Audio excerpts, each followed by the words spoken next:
Water retention is a very common disorder in the world population, especially in women, where it is estimated that 1 in 3 women suffers from it regularly.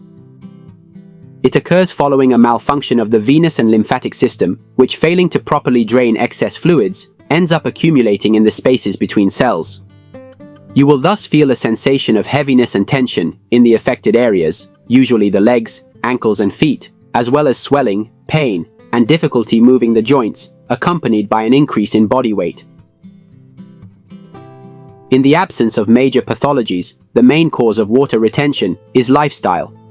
However, there are some remedies that help reduce the accumulation of fluids in the tissues, promoting drainage of the lymphatic system. But which ones are they? Let's go see them.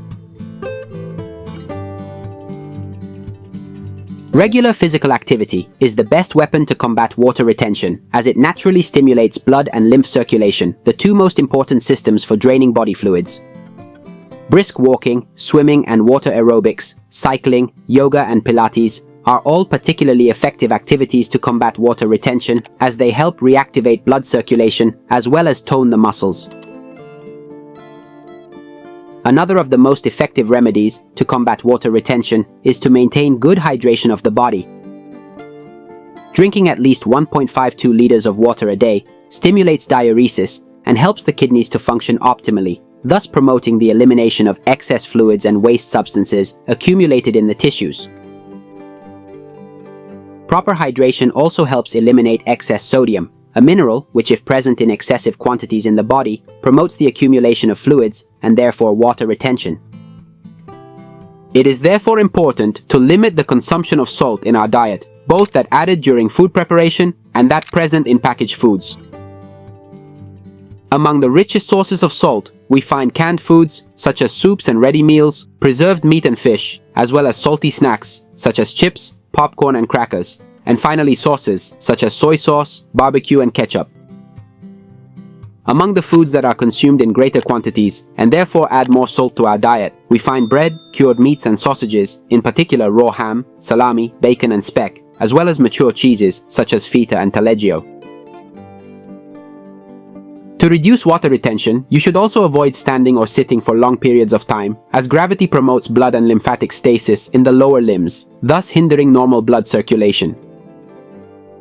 It is therefore important to take short breaks to walk, as well as keeping your legs raised above your heart for a few minutes a day, thus allowing the blood to flow more easily and reducing pressure on the blood vessels. Also be careful not to wear clothes or shoes that are too tight, such as high heels, as they can hinder the venous return of blood and lymphatic fluids, causing stagnation and swelling in the legs and feet. Among other remedies to combat water retention, we find lymphatic drainage massages, a particular type of massage which, through a series of manipulations, promotes the drainage of stagnant lymphatic fluids in the affected areas of the body. This type of massage is performed with slow and delicate movements, in particular on the lymph nodes involved in the lymphatic network to be drained. To notice improvements, however, it is necessary to undergo several sessions, depending on the severity of the situation. In conclusion, we have seen that to combat water retention, it is essential to intervene on the causes that trigger it, therefore adopting healthier habits that promote the correct functionality of the circulatory and lymphatic system. Small changes in lifestyle can lead to significant improvements, reducing that feeling of heaviness and swelling, typical of water retention.